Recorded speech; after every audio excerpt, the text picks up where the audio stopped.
Olá, pessoal! A nossa aula de hoje é sobre os tecidos conjuntivo e adiposo. Vamos lá!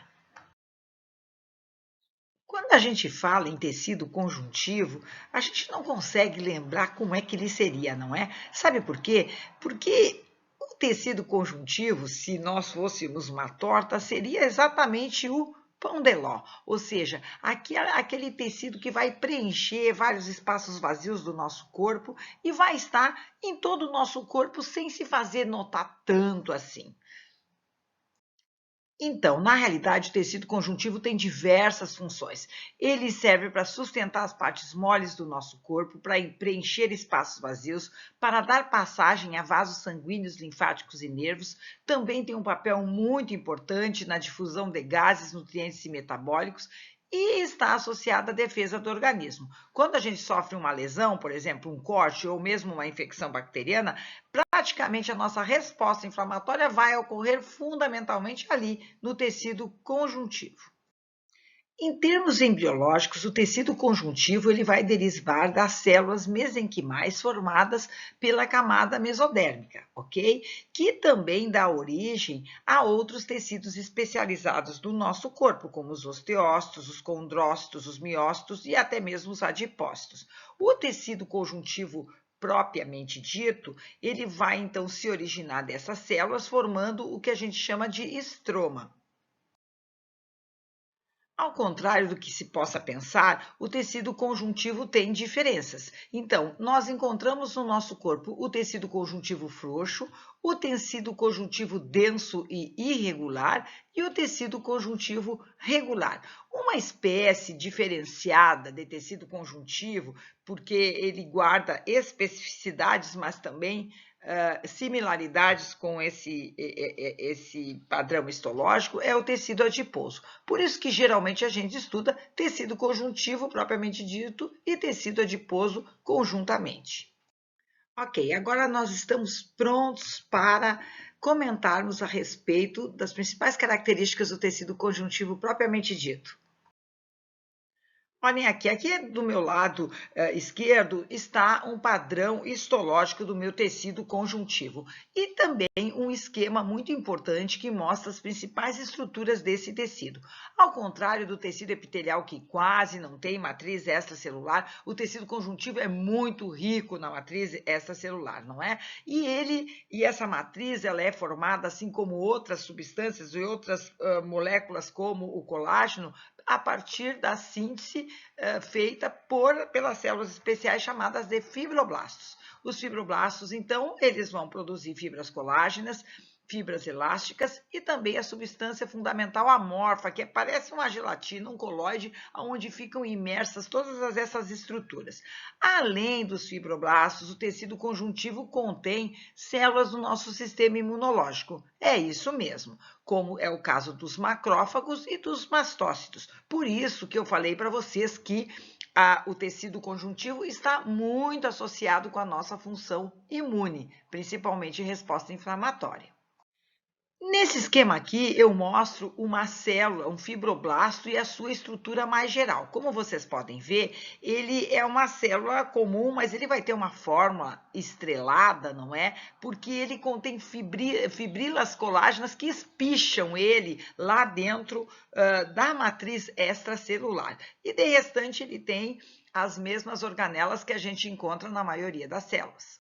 A diferença é que o fibroblasto é uma célula extremamente ativa e, como eu falei para vocês, capaz de produzir várias moléculas e estruturas importantes para o nosso organismo, como é o caso das fibras colágenas, de enzimas, das fibras elásticas, da matriz extracelular e de moléculas como fatores de crescimento, que são substâncias parácrinas, né, ou autócrinas, e também do ácido hialurônico. Então, dentro do tecido conjuntivo, eu encontro células imunes denominadas macrófagos. Os macrófagos derivam de células progenitoras lá na medula óssea, que formam uma célula imatura chamada de monócito e que depois se transforma em macrófago.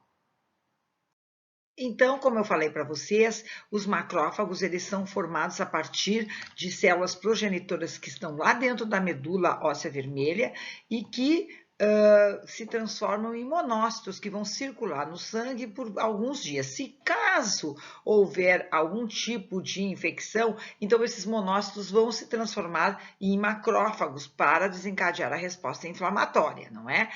Alguns desses monócitos, entretanto, eles penetram para dentro do tecido conjuntivo e se transformam nos macrófagos residentes, que podem, inclusive, viver anos lá, não é?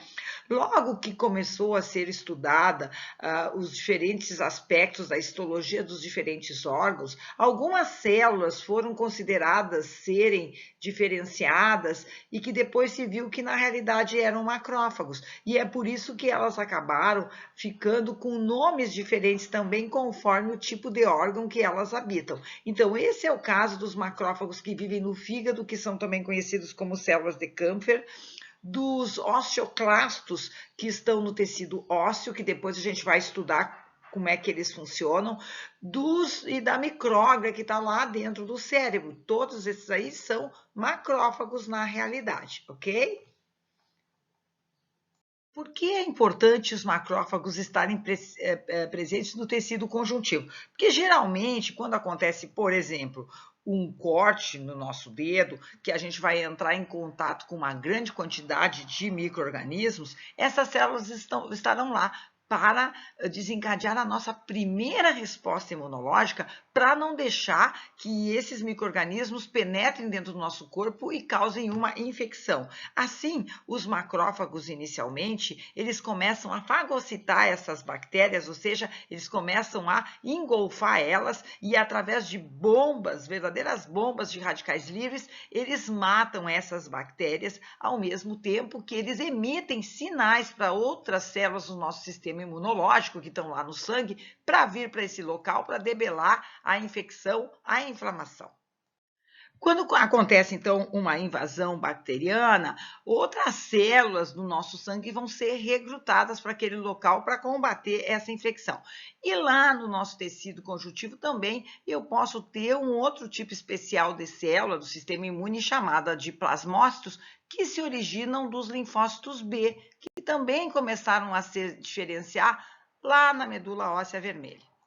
Os plasmócitos são células ovoides que têm os núcleos bem esféricos e, como eu disse para vocês, se originam dos linfócitos B. Geralmente, tem poucas dessas células no tecido conjuntivo, com exceção do momento que acontece alguma invasão bacteriana ou a presença de elementos estranhos no corpo, tipo assim, entrou um espinho no nosso dedo, não é? Ou se aquele órgão está tendo um processo de inflamação crônica.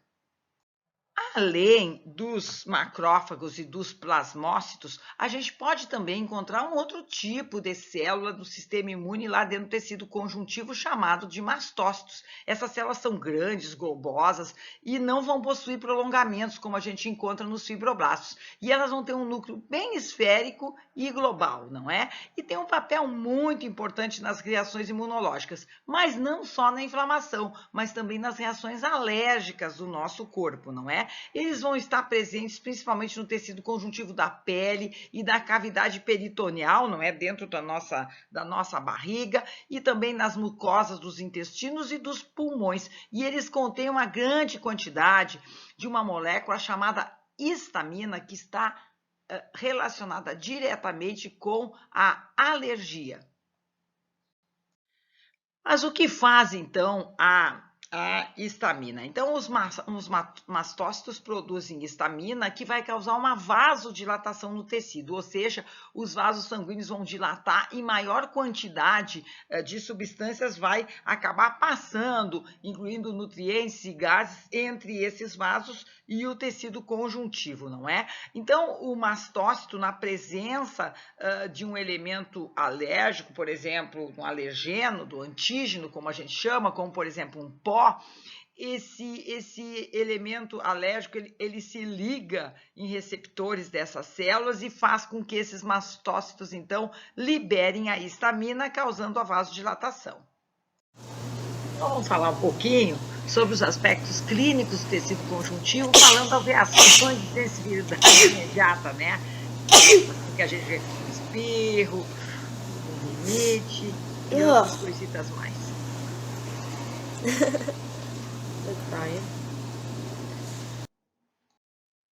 As alergias e a asma, elas têm uma prevalência bastante alta em pessoas que vivem em países desenvolvidos, cerca de 20%. E, na realidade, elas representam uma resposta exagerada do sistema imunológico quando ele é exposto a algum determinado agente alergênico, né? Que nós também conhecemos como antígeno. Esse agente ativa aquelas células do sistema imune que estão presentes no tecido conjuntivo, chamadas de mastócitos, que vão ter, então, um papel central no desencadeamento dos sintomas dessas alterações aí. Olha como fica um brônquio normal e um brônquio de uma pessoa que está com asma. Como aconteceu uma vasodilatação e essa vasodilatação constante acaba desenvolvendo uma inflamação crônica, os brônquios acabam ficando disfuncionais. E é por isso que a gente vai ter que usar, não é, medicações como broncodilatadores, como é o caso do Aerolim, muito conhecido por quem tem bronquite asmática. É interessante notar aqui que vários tipos de agentes podem acabar desencadeando a asma, e isso varia de uma pessoa para outra. O pó, gato, sei lá, comida, sorvete, cigarro e por aí vai. O médico, para saber qual é o tipo mais desencadeador ou quais são os tipos que desencadeiam a asma no indivíduo, faz esse tipo de exame aí, em que ele aplica na pele do paciente um pouquinho de cada antígeno. Aquele que desencadear uma reação alérgica, como se fosse uma brotoeja, é o agente que a pessoa deve tentar se afastar o máximo possível para não desencadear essas respostas de sensibilidade imediata. Um outro tipo bem perigoso de resposta de sensibilidade imediata se chama edema de Kink, que nesse caso o inchaço ocorre no tecido conjuntivo, no rosto, nas mucosas da boca e na garganta, e a pessoa tem alto risco de se asfixiar. Brotoejos com coceira, não é? Que a gente chama de eczemas, também são uma resposta de sensibilidade imediata.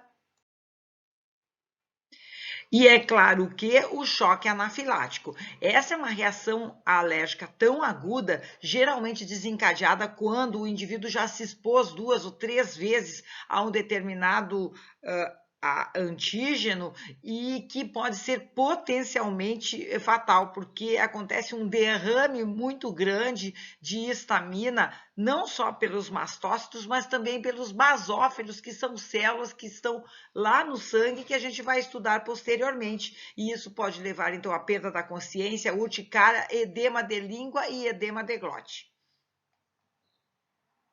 Agora vamos falar um pouco mais sobre o tecido conjuntivo frouxo. Ele é um tecido que vai suportar geralmente pequena pressão e atrito, e ele frequentemente vai ficar preenchendo espaços vazios entre as células musculares. A gente encontra ele também logo abaixo da epiderme, na pele, não é? Então, é o primeiro tecido da derme que é formado. Ele vai conter numerosas células, principalmente fibroblastos e macrófagos.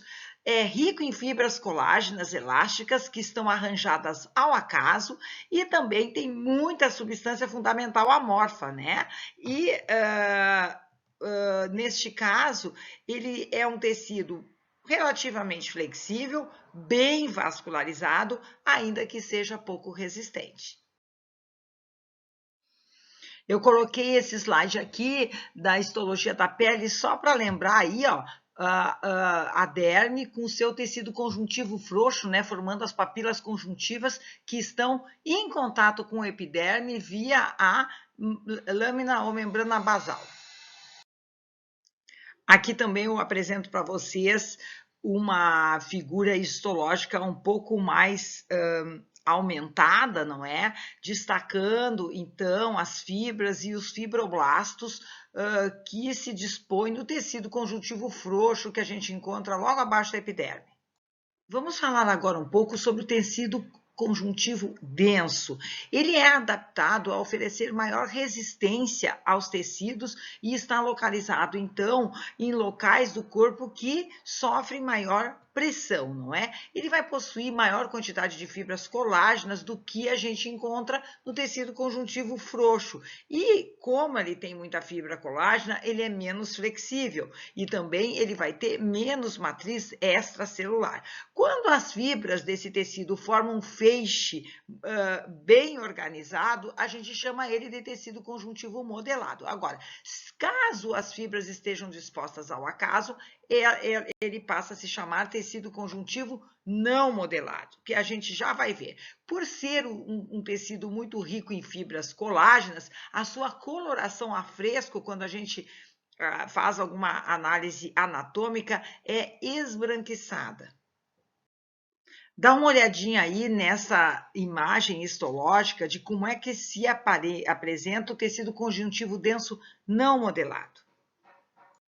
Nós encontramos o tecido denso não modelado, por exemplo, na parte mais profunda da derme, ou seja, quando a gente vai estudar a pele, nós temos lá o epitélio, o tecido denso, o tecido conjuntivo frouxo e depois o tecido denso não modelado. Um local que a gente vai encontrar o tecido conjuntivo denso modelado é justamente nos tendões que ligam os músculos aos ossos. Por quê? Porque como as fibras ficam dispostas de modo paralelo, isso aumenta muito a resistência desse tecido, a ponto de que a gente sofra muita pressão, já que ela é que faz essa ligação entre o músculo e o osso, não é? Então, tá aí um exemplo de onde a gente encontra esse tipo de tecido. Além do tecido conjuntivo frouxo e denso, nós também podemos encontrar o chamado tecido conjuntivo elástico, que ele vai ser composto por feixes espessos e também paralelos de fibras elásticas, ao invés de fibras colágenas. E os espaços entre essas fibras geralmente é preenchido por fibras delgadas colágenas e também por fibroblastos muito achatados. Aí a abundância dessas fibras elásticas dá uma coloração amarelada ao tecido e apesar dele ser pouco frequente, ele vai ser muito importante porque ele também vai conferir resistência e elasticidade. Um lugar que a gente consegue encontrar esse tecido no corpo é nos ligamentos da coluna vertebral, ou seja, naquele tecido que liga uma vértebra à outra. Em algumas partes do corpo existe um tecido conjuntivo muito especial chamado tecido conjuntivo reticular. Ele é super delicado e forma uma rede tridimensional que vai dar suporte às células esparsas que estão nelas e que geralmente produzem outras células, não é? Ele cria um ambiente especial, então, principalmente nos chamados órgãos linfóides e hematopoéticos, ou seja, órgãos relacionados com a produção de células do sistema imune e células do nosso sangue, certo? Por isso que o tecido conjuntivo reticular ele é encontrado principalmente na medula óssea vermelha, nos linfonodos e também no baço. Essa coloração histológica destaca no tecido conjuntivo reticular as fibras reticulares que compõem, então, essa estrutura histológica. Um outro tipo especial de tecido conjuntivo é o chamado tecido conjuntivo mucoso. Ele tem uma consistência gelatinosa, que é causada pela grande quantidade de ácido hialurônico que ele possui. Ele vai ter pouca quantidade de fibras quando comparadas aos outros tipos de tecidos conjuntivos, e as principais células que eu encontro nele são os fibroblastos. Geralmente, então, eu vou encontrar o tecido conjuntivo mucoso lá formando o cordão umbilical, certo? Então, o cordão umbilical é feito preponderantemente de tecido conjuntivo mucoso. Um outro lugar que eu vou encontrar o tecido conjuntivo mucoso é lá dentro da polpa dos dentes de leite das crianças, do qual eu destaco aqui nesta figura, então, um corte histológico mostrando o aspecto estrutural desse tecido, não é? Com muito ácido hialurônico, pouca fibra e fibroblastos. Como vocês viram, quando eu fiquei falando tecido conjuntivo, por diversas vezes eu falei na molécula do colágeno. Mas, afinal das contas, o que é o colágeno? O colágeno é uma proteína, aliás, é a proteína mais abundante do corpo, representando cerca de 30% do total das proteínas que a gente possui, certo? Ele é produzido por diversos tipos de células e também é importante salientar para vocês que existem mais de 12 tipos diferentes de colágeno no nosso organismo. Isso significa que eles têm algum tipo de diferença química e estrutural. Por isso que, conforme o tecido, eu vou ter a produção do colágeno do tipo 1, do tipo 2, do tipo 3, do tipo 4, como a gente vai ver na medida que a gente estudar os outros tecidos aqui na histologia. Bom, ele também vai auxiliar na composição de diversos níveis de rigidez das estruturas corporais, por isso que essas isoformas existem. Agora vamos falar um pouquinho de alguns aspectos clínicos associados ao tecido conjuntivo. Geralmente, quando a gente fala em tumor e câncer, eles são oriundos de células epiteliais que têm uma alta taxa de proliferação.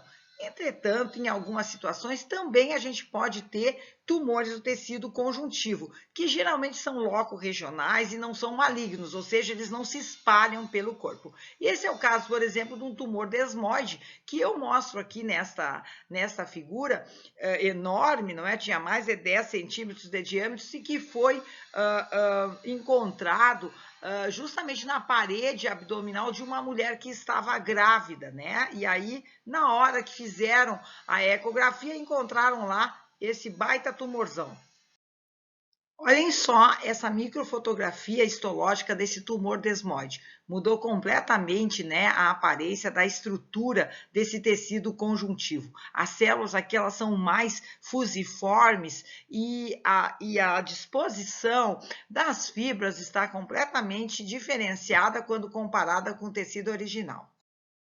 Uma outra condição clínica que é de interesse odontológico é a periodontite. Ela acontece pelo seguinte, cada dente ele vai ser unido com o osso alveolar através de uma estrutura feita de colágeno chamado ligamento periodontal, certo? Então, o ligamento periodontal, ele é feito de tecido conjuntivo mais rico em colágeno. Se acabar acontecendo uma inflamação nesse tecido, eu tenho uma doença conhecida como periodontite, que ela pode ser até bastante grave, porque tem estudos que associam essa doença com maior risco de doenças cardiovasculares, além da pessoa perder os dentes com facilidade. Vocês lembram das aulas de biologia lá no ensino médio, quando se falava de doenças associadas a carências de alguns nutrientes, como é o caso do escorbuto, que atacou principalmente aqueles marinheiros que ficavam navegando por muito tempo nos mares? Pois é, o escorbuto, que é uma doença causada pela falta da ingestão de alimentos frescos e ricos em vitamina C, ele ocorre justamente no tecido conjuntivo da gengiva, que acaba ulcerando, sangrando, e aí os dentes caem, acontece então um aumento da litose, que é o mau hálito, né? Ficando com essa aparência aí bastante ruim. Mas por que acontece o inchaço do tecido conjuntivo quando a gente tem uma inflamação, como aconteceu ali que eu falei do escorbuto, que pode levar até a pessoa à morte? Isso acontece porque o nosso sangue geralmente tem proteínas que seguram a água nela, não é? Dentro dele. E quando acontece um processo inflamatório, como vai ter que ocorrer a saída de muitas células do sistema imune lá para o tecido conjuntivo, também vai acontecer um vazamento de água para dentro desse tecido, fazendo com que ocorra o inchaço, certo? Então, acontece uma inversão de pressão e aí, com isso, a água também fica mais difícil, esse líquido fica mais difícil de retornar via as veias para a circulação sanguínea, e aí aquele órgão incha, né? Ou seja, fica edemaciado. Então tá aqui, ó, torceu o pé, vai ter um edema que é causado pelo acúmulo de água na matriz extracelular do tecido conjuntivo. O edema também pode ser causado por infecções parasitárias, como é o caso da elefantíase ou filariose, que é uma doença causada por parasitas nematóides, não é? Que comumente são conhecidos como filária e que vão se alojar dentro dos vasos linfáticos, causando então esse linfedema que muitas vezes, inclusive, deforma o órgão afetado. Geralmente, o transmissor dessa doença são mosquitos do gênero Culex, Anopheles, Manzonias e Aedes, que são bastante comuns nas regiões tropicais e subtropicais. Também podem ocorrer edema na presença de tumores malignos, cirrose, insuficiência cardíaca avançada, processos inflamatórios, obesidade, hipotireoidismo grave e lesões mecânicas. O edema também pode ser desencadeado quando acontece uma grande desnutrição do corpo, não é? Então, devido à deficiência proteica, vai ocorrer principalmente o edema na região abdominal, como a gente está vendo aí. Agora a gente vai falar um pouco sobre o tecido adiposo, que não deixa de ser um tecido conjuntivo especializado. O tecido adiposo no nosso corpo ele é muito importante e a principal função dele é armazenar triglicerídeos que são utilizados como energia, não é? Principalmente pelos tecidos musculares. Ele é composto basicamente por células que podem estar isoladas ou em grupos associados ao tecido conjuntivo da derme. Numa pessoa adulta jovem, cerca de 15% do corpo é formado por tecido adiposo, mas na medida que a gente envelhece, muitos tecidos magros, que a gente diz, ou seja, tecidos musculares e até mesmo parte do nosso tecido ósseo vai acabar sendo substituída por tecido adiposo. Assim, numa pessoa idosa, cerca de 30% do corpo é formado por esse tecido. As moléculas de triglicerídeos formadas pelo tecido adiposo são continuamente renovadas. Por isso, a gente diz que o tecido adiposo é extremamente dinâmico. E existem dois tipos básicos de tecido adiposo do corpo. O unilocular, que vai produzir uma espécie de gordura branca ou amarelada, conforme o que a gente come na nossa dieta, e o tecido multilocular, que produz uma gordura parda. Eu mostro aqui, então, agora, uma histofotografia do tecido adiposo unilocular, não é? Destacando aqui células sanguíneas, esse espaço em branco que a gente está vendo aí estaria preenchido por uma única grande gota de gordura e o núcleo e as outras organelas desse tecido, elas vão ficar sempre bem na periferia, como está mostrado aí.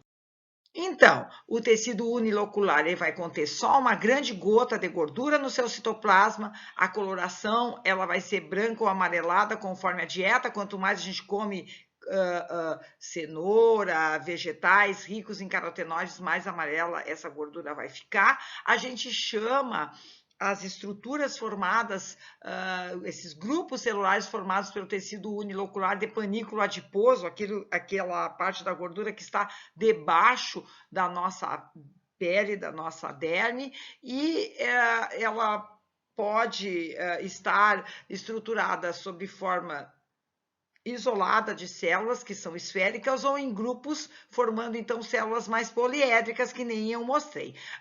E inclusive, a estrutura das células ela é bastante dependente do gênero. Nos homens, a gente encontra mais grupos poliédricos, enquanto que nas mulheres a gordura subcutânea é mais esférica. O outro tipo de tecido musculoso que existe é o chamado tecido multilocular, porque ele vai apresentar diversas gotículas de gordura embebidas no citoplasma da célula, certo?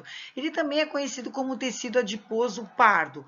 Por quê? Porque ele vai ocorrer basicamente no feto e no recém-nascido em determinados locais do corpo e ele vai servir para proteger principalmente os órgãos vitais do bebê de esfriarem muito rapidamente, não é? Então, a principal função desse tecido é produzir calor através da síntese de uma proteína chamada termogenina, que é produzida lá na membrana interna das mitocôndrias. Após o nascimento, as células da gordura marrom multilocular, elas costumam parar de se dividir e regridem.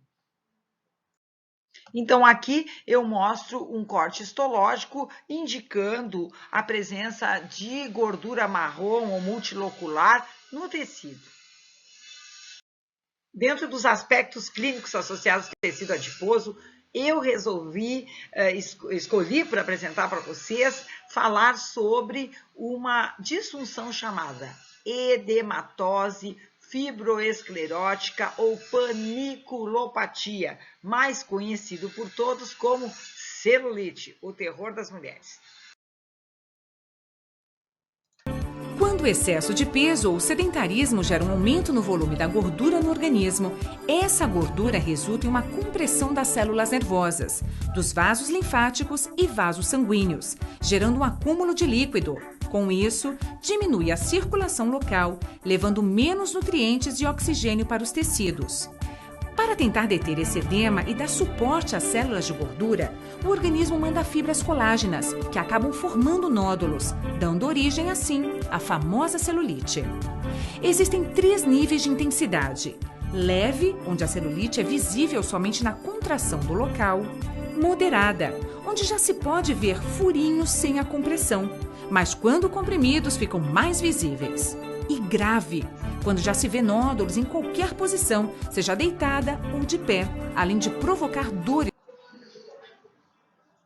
Infelizmente, também existem doenças que acabam afetando ou alterando o tecido adiposo, como é o caso da síndrome de Hutchinson-Gilford, ou progéria. A progéria ela é conhecida por ser uma doença genética progressiva, extremamente rara e que se caracteriza pelo envelhecimento rápido da criança, já começando nos primeiros 2 anos de vida, ou até mesmo logo ao nascer, não é? Ela é super agressiva e não tem cura. E o mais importante de comentar é que justamente existe uma desorganização ali do tecido da derme e a quantidade de tecido adiposo nessas crianças é bem baixa. Apesar de ser uma doença rara e extremamente debilitante, que diminui muito a expectativa de vida, tem alguns portadores dessa doença que têm dado lições importantes para nós. Esse é o caso do Sam Berns, que tem feito diversos tipos de palestras, inclusive falando da sua doença. A progéria, na realidade, ela é causada por uma mutação no gene da laminina A, e essa proteína desempenha um papel importante no formato do núcleo no interior das células, e ela é essencial para dar apoio ao envelope nuclear e à membrana que envolve o núcleo, e isso faz com que as crianças que tenham essa alteração, elas acabem tendo um envelhecimento celular monstruosamente rápido, que faz com que elas tenham essa aparência envelhecida, apesar de elas serem extremamente novas. Na palestra dele que vale a pena vocês assistirem, ainda que esteja em inglês, eu deixo aí o endereço no YouTube para vocês. Uma coisa que o Sam fala é que ele é feliz com a vida dele, e eu acho que isso é muito importante, porque a gente tem que se compreender dentro das nossas limitações e aproveitar as nossas vocações e as nossas potencialidades, e administrar isso muitas vezes não é fácil, mas é necessário. O Sam também fala que a gente tem que trabalhar, a gente até pode estudar, mas a gente não pode esquecer de ser feliz e de fazer algumas festas aí, tá? Então, pessoal, a gente vai concluindo essa aula do tecido conjuntivo e adiposo, e eu termino ela, não é? Tocando uma musiquinha mais festerê para a gente, afinal das contas, brindar a vida. Beijo! Place. Dance.